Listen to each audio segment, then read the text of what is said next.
కూటమి ప్రభుత్వంపై అన్ని విషయాల్లో వైసీపీ వాళ్ళు మొదటి నుంచి విష ప్రచారం చేస్తూనే ఉన్నారని రాష్ట్ర కార్మిక శాఖ మంత్రి వాసంశెట్టి సుభాష్ వ్యాఖ్యానించారు. సూపర్ 6 అమలు చేయలేమని దుష్ప్రచారం చేశారు. తీరా అమలు చేస్తుంటే మరో విధంగా విష ప్రచారం మొదలుపెట్టారు. ఇప్పుడు యూరియా గురించి కూడా రాద్ధాంతం చేస్తూనే ఉన్నారు. ఎక్కడైనా ఓ చిన్న సంఘటన జరిగితే ప్రజలను మభ్యపెట్టాలని చూస్తున్నారని ఆయన విమర్శించారు. స్థానిక గణేష్ చౌక్లోని ప్రెస్ క్లబ్లో AP Shetty Balija corporation chairman Kudipudi Satyababu తదితరులతో కలిసి శుక్రవారం ఏర్పాటు చేసిన మీడియా సమావేశంలో మంత్రి సుభాష్ మాట్లాడారు. ఓసీలుగా చేర్చినప్పుడు మరి వీళ్ళెవరూ కూడా మాట్లాడలేదు. అయితే ఈ రోజున వచ్చి మళ్ళీ ఇక్కడ కూడా శెట్టి బలిజలను ఓసీల్లో కలుపుతారని చెప్పి మరి మొన్న కోనసీమ అంబేద్కర్ జిల్లా అధ్యక్షులు జగ్గిరెడ్డి గారు మరి ఆయన ప్రెస్ ముందుకు వచ్చి శెట్టి బలిజీల్ని ఓసీల్లో కలుపుతుంటే మీరేం చేస్తున్నారు మంత్రి గారిని అని ప్రశ్నించడం జరిగింది. ఇలాంటి ఫేక్ న్యూస్లు అన్నీ కూడా ప్రచారం చేస్తూ వాళ్లే జీవో ఇవ్వటం, వాళ్లే దాన్ని ముసుగులో పెట్టడం, వాళ్లే ఉద్యమాలు చేయటం, ఇవన్నీ మరి ఈ రోజు నిన్న మరి జీవో ఒకటి రిలీజ్ చేయడం జరిగింది. దాని ముఖ్యంగా నారా చంద్రబాబు నాయుడు గారికి, లోకేష్ గారికి, పవన్ కళ్యాణ్ గారికి నా హృదయపూర్వక నమస్కారాలు తెలియజేస్తా ఉన్నాను. ఎందుకంటే ఏ క్యాస్ట్ అయితే పిలువబడతా ఉందో ఈ సెపరేట్ కార్పొరేషన్లో ఏ పేరు మీద ఇచ్చారో అదే క్యాస్ట్ సర్టిఫికెట్ ఇవ్వమని చెప్పేసి జీవో రిలీజ్ చేయడం జరిగింది. అయితే నేను చెప్పేది ఒకటే, ఈ ఫేక్ వైసీపీ చేస్తున్న ఫేక్ ప్రచారాలని ఎవరు నమ్మవద్దు. వీళ్ళే జీవోలు సృష్టించడం 23న వాళ్ళు దాన్ని వెలుగులోకి రాకుండా చీకట్లో ఉంచడం, మళ్ళీ ఎన్డీఏ కూటమి ఏర్పడిన తర్వాత ఇలా మార్చడం ఏంటని వాళ్లే ధర్నాలు చేయటం హాస్యాస్పదంగా ఉంది. వాళ్ళకి కులాల మధ్య కుంపడి పెట్టడం అలవాటే. అయితే నేను ఒకటే సూటిగా చెప్పదలిచాను, వైసీపీ నేతలు ఎవరికి కూడా గీత ఉపకులాల గురించి మాట్లాడే నైతిక హక్కు లేదని తెలియజేస్తా ఉన్నాను. ఎందుకంటే గత ప్రభుత్వం ఏ రోజు గీత ఉపకులాలకి ఆర్థికంగా చెయ్యూత ఇచ్చింది కానీ సామాజికంగా రాజకీయంగా కూడా చెయ్యూతనిచ్చిన పరిస్థితి లేదు. ఎందుకంటే 34% ఉన్న లోకల్ బాడీ ఎలక్షన్స్లో రిజర్వేషన్ని 24కి పడిపోయేలా చేశారు. గతంలో మరి కిరణ్ కుమార్ రెడ్డి గారు కోర్టుకు వెళ్ళేది 34% ఉంచేలా చేశారు.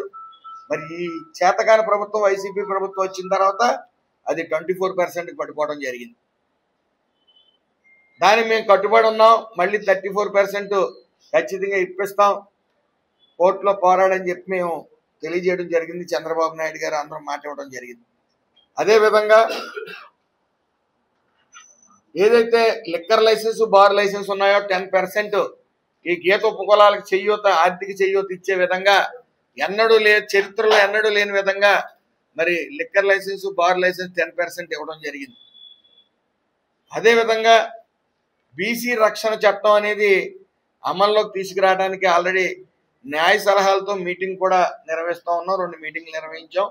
మూడోది కూడా అతి త్వరలో మీటింగ్ పెట్టి అతి త్వరలో బీసీ రక్షణ చట్టం తీసుకురావడానికి సాయశక్తిలా మేము ప్రయత్నిస్తూ ఉన్నాం, తీసుకుని వస్తాం కూడా. 15 రోజులుగా కూడా మీడియా వాళ్ళు అందరూ కూడా గమనిస్తున్నారు.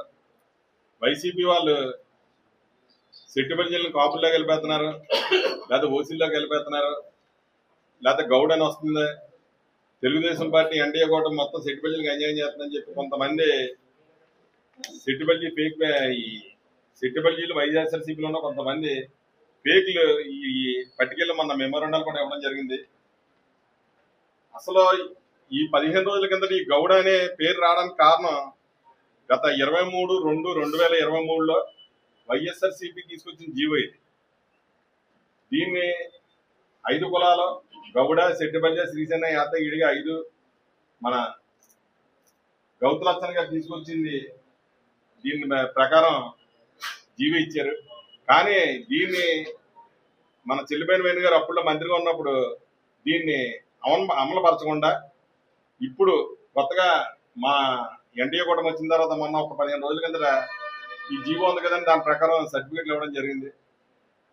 చాలా మంది సెట్టు బల్జీలు కొంతమంది చాలా మంది ఇబ్బంది పడ్డారు. రాష్ట్ర కార్పొరేషన్ చైర్మన్ గా నా దగ్గరికి చాలా మంది వస్తే నేను వెంబటనే మా మంత్రి సుభాష్ గారి దగ్గరికి తీసుకెళ్ళగానే మేము తీసుకెళ్ళిన ఒక్క వారం రోజుల్లోనే నిన్న మధ్యాహ్నం నుంచి సెట్టు బల్జీ అని చెప్పి ఏ కులానికి ఆ కులానికి ఈడిగా సెట్టు బల్జీ శ్రీసేన యాత 5 కులాలు కూడా ఎవరు కులం తరపున కూడా గౌడని లేకుండా ఎవరి కమ్యూనిటీకి వాళ్ళకి సర్టిఫికేట్ ఇచ్చేలాగా కృషి చేసిన ముఖ్యంగా మా మంత్రి సుభాష్ గారికి, అలాగే ఈయన పట్టుకెళ్ళిననే కులంలో ఇంత సమస్య ఉందని దీన్ని వెంటనే పరిశీలించడానికి మా యువనాయకుడు నారా లోకేష్ గారికి, మా ముఖ్యమంత్రి చంద్రబాబు నాయుడు గారికి, పవన్ కళ్యాణ్ గారికి నేను ఈ కార్పొరేషన్ తరఫున ప్రత్యేక కృతజ్ఞతలు తెలుపుకుంటున్నాను. ఎందుకంటే గీత కులాలు ఎప్పుడు కూడా కలిసే ఉంటాయి. సెట్టు బల్జ, గౌడ, శ్రీసేన, యాత, ఈడిగా గతంలో ఇందాక మా మంత్రి గారు చెప్పినట్టు ఎన్డీఏ కూటమి అప్పుడు 2014-19లో ఉన్నప్పుడు 5 కులాలు కలిపి మేము ఒకటే కార్పొరేషన్ ఇచ్చాం. కానీ ఈ జగన్మోహన్ రెడ్డి అధికారంలోకి వచ్చిన తర్వాత ఇలా కలిసి ఉంటే మేము బలంగా ఉంటామని చెప్పి 5 కులాలను ఎడదీసి 5 కార్పొరేషన్లు ఇచ్చి ఎవరికి కూడా కుర్చీ టేబుల్ కూడా లేకుండా ఈ 5 సంవత్సరాలు కూడా ఒక్క రూపాయి కూడా మాకు ఇవ్వకుండా అన్యాయం చేశారు. కానీ మేము అధికారంలోకి వచ్చిన వెంటనే ఈ 5 కులాలకు 5 కార్పొరేషన్లతో పాటు ఈ 5 కులాలు కలిసి ఎప్పుడు ఉన్నాయి కాబట్టి మన టైంలో కూడా ఒకటే కార్పొరేషన్ ఇచ్చామని చెప్పి 5 కులాలు కలిపి మొన్న మద్యం షాపుల్లో 10%, బార్లో 10% రిజర్వేషన్ ఇవ్వడం జరిగింది. అలాగే తెలంగాణలో కూడా ఈ రిజర్వేషన్ ఉంది కదా అని మీరు అనొచ్చు. తెలంగాణలో ఓన్లీ 10% రిజర్వేషన్ ఉంది. కానీ ఆంధ్రప్రదేశ్